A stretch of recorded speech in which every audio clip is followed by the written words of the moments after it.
I don't think they've accepted the reality of how bad off we are financially in this country with our federal government borrowing $16 trillion. The fact that our debt exceeds our GDP should be a wake-up call to everyone that we are in serious trouble. I think the one that bothers me most, and when you ask, is it a false sense of security, if you look at the debt per person in America versus the debt per person in Greece, in America, if every man, woman, and child were to pay off just their fair share of the debt, it would be $50,000. In Greece, that number is $39,000. Our debt to GDP has now crossed 100%. Greece's is about 130, but we're going to catch them over the next 4 to 5 years. So yeah, I think it is a false sense of security at this point, and I think we need to act quickly to get our house in order. Well, part of that, of course, is the fact that Europe is in as much trouble as they are, and in spite of our situation, it's still better than the European situation. But that doesn't change the fact at all that we need to cut government spending to get our budget balanced and start paying down some of that debt to get our ratios back to a reasonable number where this nation can continue to exist financially.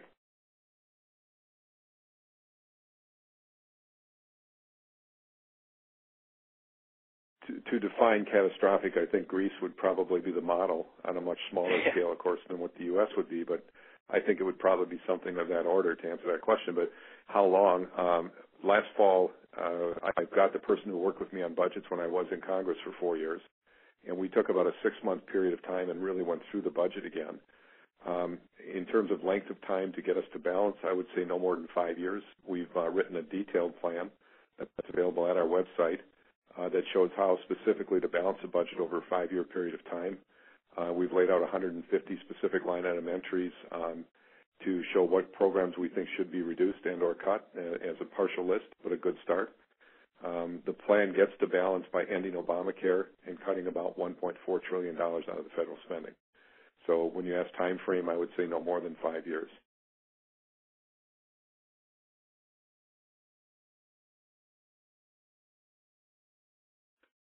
That would be giving them credit for having a plan. And I'm not willing to go that far. I'm not sure that anybody in the Obama administration or the Reserve has a defined plan to actually get us to a balanced budget and get this budget fiasco back in order.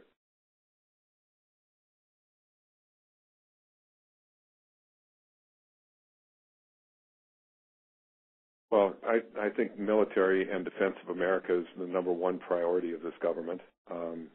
When you look for wasteful spending, I think all items are under consideration, but I will tell you, as far as prioritizing spending, I would think defense remains our number one priority.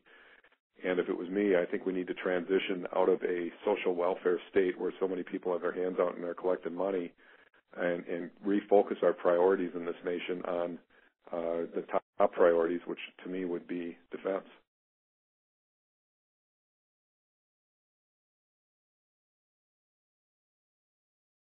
Deficit spending under the Bush administration had grown back to about $480 billion, but it was still approximately a third of the deficits that Barack Obama has been running. The increase in government spending by 20% in a one-year period of time from 2008 to 2009 is clearly the crux of the problem that we're facing today. And again, I can't emphasize that enough, that spending went up at the federal government level in 1 year by 20%.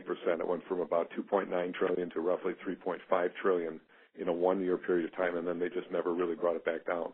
And I know there was a small bleep there for a year, but it was absolute minimal, and then it's just going back up again. And Barack Obama just proposed a budget that raises spending even more.